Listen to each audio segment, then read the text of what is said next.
Hello, Metasan, Hikimemorikotes, and welcome to another indie game. This one's called What Friends Are For, and it's by the developer Crocodiles. So let's start the game. Yeah, MC, it's fine. Today is the big day for you. You've been unemployed for quite some time now, and after sending your resume to endless job offers, you finally got an interview at a really good company. That's good. Like most humans on Earth, you don't care much about working, but you need money to survive. Especially after spending all your savings on your latest addiction, all recipe books. Those are great. Why do you even like cooking? You also have unlimited access to hundreds of thousands of cooking recipes on the internet, so why bother having physical books? Okay, you know what? Hot take, I think the recipes online are not as good as recipe book recipes. Your reasoning is that they are vintage. Anyway, as we were saying, the interview we talk about, it's today. Currently, you're on your way there, going on your answers to the most common job interview questions in your head. What makes you unique? I'm desperate to work. What motivates you? Money. Why should we hire you? Because you need employees. Yeah, that's it. Easy peasy, your answers are full of confidence and charm, and you're sure you'll land this job. I don't know about that. You're feeling so confident in yourself, you think you might even be able to catch a horse falling from a skyscraper if you ever see it happen. A bit unrealistic, but the chances are never zero. As your mind keeps making up wild scenarios, a text notification makes you stop on your tracks. Checking your phone, you're greeted with a new text message from your best friend David. Hey, can you come over? I need your help. This guy is unbelievable. You told him days ago that you had an appointment for an interview today at this hour, and now he's asking for your help. I bet he's the reason you are unemployed. Is he doing this on purpose? David has been your friend since you were freshmen in high school. He's a bit of a handful and you keep saving him from trouble. But you say here he's your ride or die. You remember that one time in high school when David said it will be fun to throw the classroom's chalkboard out of the window? That started a trend, and only a few weeks later your school lost all of its chalkboards. Oh my god, I hate David now. At the time it was funny, but just since grown older and you like to believe you're mature as well. Vandalism doesn't really resonate with you much nowadays. That's good. However, David hasn't really had as much of a character development as yourself. He still gets himself involved in crazy situations. You're a bit apprehensive about what he needs help with. Still, this guy is your best friend and you feel helping him out will be the right choice. But the interview, this is your golden chance to become a proper member of society. What should you do? Gonna save, that's what I'm gonna do. You know, screw him, I'm gonna go to the interview. We need to be responsible adults, okay? You know that sometimes you gotta do what's best for you. You're gonna always be doing what other expects you to, you're no pushover, yeah. This interview is going to be the change your life needs. You can feel it on your bones. So you go your way, your intended way, leaving your friend on read. Sorry, David. It's been months since that day and David has not texted. Oh no, he's dead. Even though you try to get in touch with him again, it seems no longer interested in your friendship. You try to... Okay, you know, hot take. If you don't answer one text and your friend stops the friendship, I don't think that was such a good friend to begin with. You try to make peace with your feeling by thinking that if he was a good friend, he wouldn't treat you like, yeah. On the bright side, you nailed the interview and got the job. All's well that ends well. Ending one, lost a friend, gained economic stability. You know, I had many friends in my life. I never had, well, not many friends. I had like 4 friends, but okay. I had some friends in my life, but I never had economic stability, and I would say that's harder to achieve. Let's try again. Let's help him. Yeah. Maybe you really later on, but you can just leave your closest friend hanging like that, and so you forget about being employed and head to his house. That's a nice door. You knock on the door though, you miss interview still lingering in your mind. Sight escapes you as the door finally opens and voice full of worry greets you. MC! Should name Mori Kunston. He tackles you with a hug, making you stumble. Thanks so much for coming, I hope I didn't catch you at a bad time. You know what? You did catch me in a bad time. David breaks the hug and his happy expression changes to one of shock. He looks like he's about to cry, now you feel terrible, he reminds you of a kicked puppy. Nah, it's fine, it wasn't important anyway. Please don't make that face. Wow, such manipulative tactics. David smiles sheepishly at your words and lets you inside. Stepping into his living room, you look around to see if there's anything that might require your immediate assistance, but you spot nothing. What do you need help with? He looks shy. Actually, before we get to that, there's something I need to tell you. Oh. Oh. Is this going where you think it's going? Is he going to confess to you? You expected this to happen someday, you're just too charming. Friendship was never an option with this guy, it seems. If you don't want to deal with this today, you need to act fast.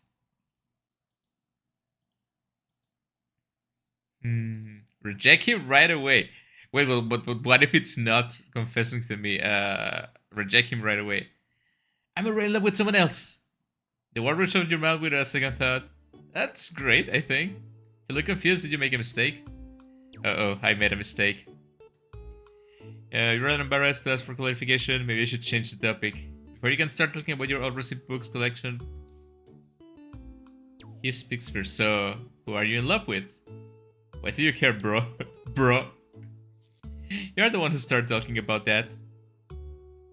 Alright, how are you refused to entertain the conversation any longer since your only crush at the moment is your wish to disappear from planet Earth?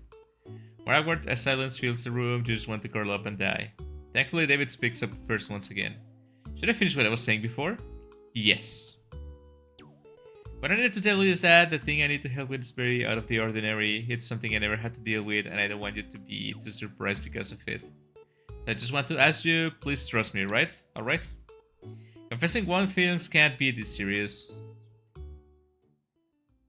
What are we doing then? Follow me. Look, David, look, I'm gonna be honest, I'm a little bit scared now. He brings you to the door that leads to the basement. It's rather spooky now that you think about it. At the same time, isn't this quite... If your idea of romantic is dying, maybe. Is he going to simulate a night dinner in his basement to properly reveal his love for you? A very interesting scenario, and also one you can see your eccentric friend coming up with. The moment he opens the door, you smell something. Something that smells really bad coming from somewhere deep in the... You stop before the stairs, your face scrunch up. David. My man, what's that smell? I don't know, I think it might be... No. This is not how it smells, you know, it's because your apartment had trouble with ventilation and the walls are full of mold. Maybe you should clean that up. You're curious now, so you follow downstairs. Hey, David, man, look, I think I need to go. Down in the basement in the middle of the shadows, you spot what seems to be a body. Oh boy. A dead body. You can suppress what you scream next. Thank God. Thank God for what? I thought you were going to confess to me. The heck? You're not even my type. What's happening? Excuse me? Let's save again. Take offense. You're gonna regret that, you little... Even though you didn't want him to confess you, it does not mean he can just call you unattractive. He didn't do that, by the way. You grab a very conventionally placed rake and swing it at him. Boom. Crash. David is no longer moving nor twisting, so you take if he's dead. You finish your... Oh. Okay. Now the real question is what to do with two bodies. Somehow you managed to hide all the evidence by yourself. This whole experience has taught you something very important. Your ex-friend really was a bum. How could he could deal with one dead body, yet you managed to hide two? Unbelievable. You guess you could say you're happy you got rid of such a burden. Any burden you, me, and David, of course. Ending 3, toxic friendship is no more. Alright. Interesting. Let's let it slide, yeah. Perhaps you have fellow fans about that, you let it go. You take a deep breath and smile tightly. Let's forget about all of that, shall we? What's going on? I got myself into quite a pickle. I'm pretty sure you can guess what I need for you, but let me ask you anyway. Will you help me get rid of this mess?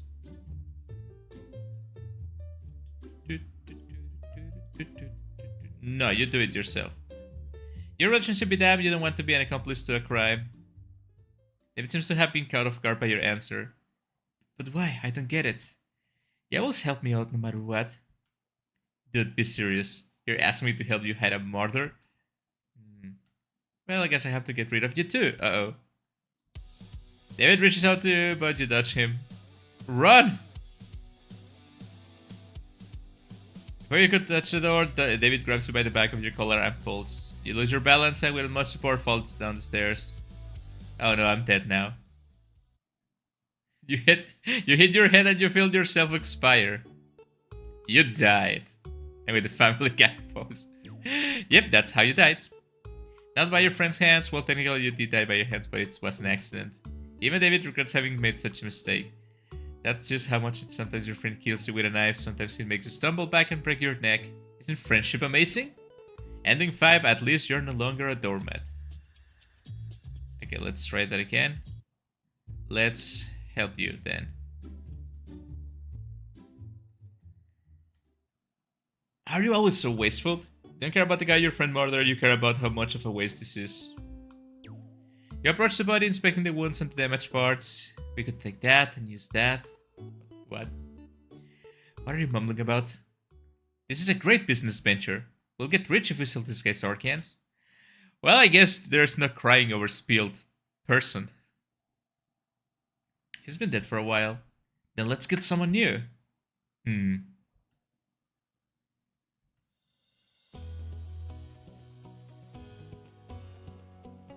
The two of you end up starting your business idea. I don't think that's a business idea. I love money. It's our work and sometimes it gets really messy, but you're having a blast. You're very grateful that you discovered new talent with David. He's also very grateful that you had such a wonderful idea. Apparently you were meant to be an entrepreneur. Not everyone is made out to be working on a company. The best part, you no longer need to stress over finding a job. Ending 4, congrats on the new job.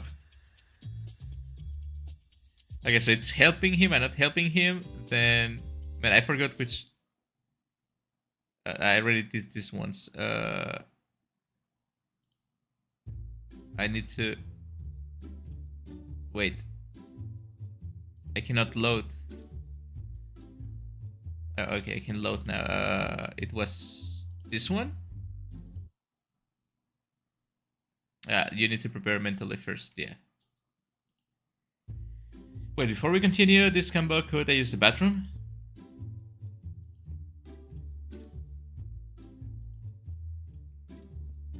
Standing in front of the sink, you inhale and exhale slowly, your heart is beating fast and your mind is a mess. And yet thinking that he's going to profess his eternal love to you, it gives you the creeps. Leaving his house is high priority now, but another part of you pities David. Confessing one's feelings is no easy task. Maybe he deserves a little bit of respect? Nah, let's get out of here. He disrespected you the moment he decided to fall in love with you. You decide. Man, people are complicated. You need to think of an excuse to get out of here fast.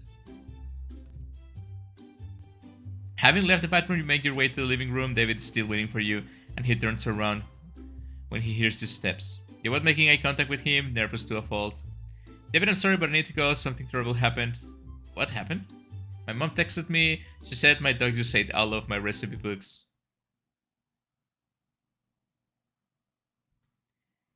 You don't have a dog, though.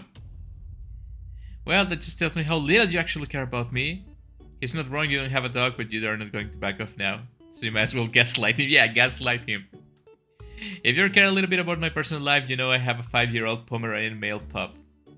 I've never seen a dog in your house. He's super small and he likes to hide. You know what else to say, you simply give at this point. You know, that reminds me, when I was younger, sometimes my sister's friends will go and visit the house, right? And apparently I went out the house so little and I never appeared in any pictures that they didn't know my sister have a brother. So I was like this little imaginary Pomeranian, I guess. I don't understand what's going on. Anyway, bye! Before you can finish the sentence, you dash out of the door and go far away, not turning around even once. Was that dramatic? Sure. Did it feel like the right thing to do? Yep. David spammed your chat for a few hours after, but he stopped before the day could end. If you're relieved that you haven't even checked his messages, afraid to find a written confession. That was until you watched the news the next morning. Your friend's name and a photo were on TTV, his face was blurred out, but you could still recognize him despite everything. He has been detained for a murder crime. Oh boy, did he kill someone out of rage because he didn't care about listening to his confession? What a prick. You decide that you will be more careful when choosing your friends from now on. Ending 2, better safe than sorry. That's correct. Let's go for the last one, which is Let's face the confession.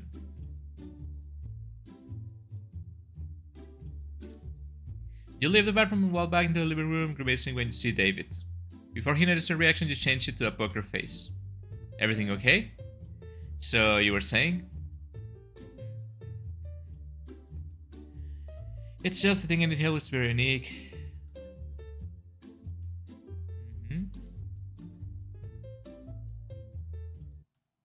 Is this the same as the other one?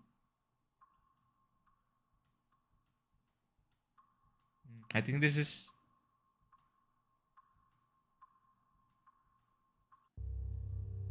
Yes, this is the same as the other stuff, right? So, if I skip,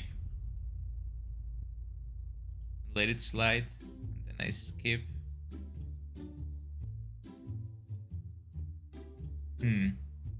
I already saved this one of help him, don't help him. Is this one, right? Yeah.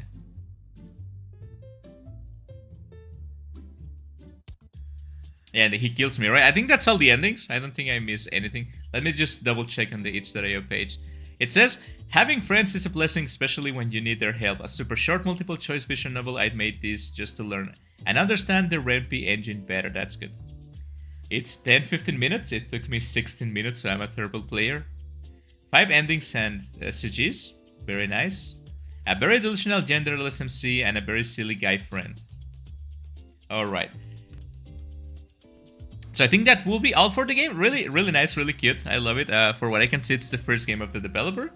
And, you know, for a game made just to understand the engine, really well done. I actually had a lot of fun. I like these short visual novels because sometimes, you know, with some visual novels I have played before, they just keep going and going and going. It's too much reading and I get a little bit, like, bored. But this one was entertaining all the way through, you know. I feel like 20 minutes, it's about the right size for, like, a short visual novel, which...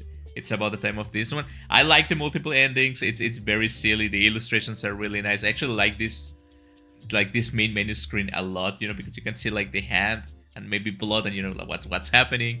And it's not like a serious crime visual novel. It's just like a silly adventure, right? So yeah, very, very nice. I enjoy it. If you guys want to play this game, the link will be down in the description with all the games I played so far. Please give it a try. Thank you guys for watching and thank you developer for making the game. It was really fun. I will see you guys in the next indie game.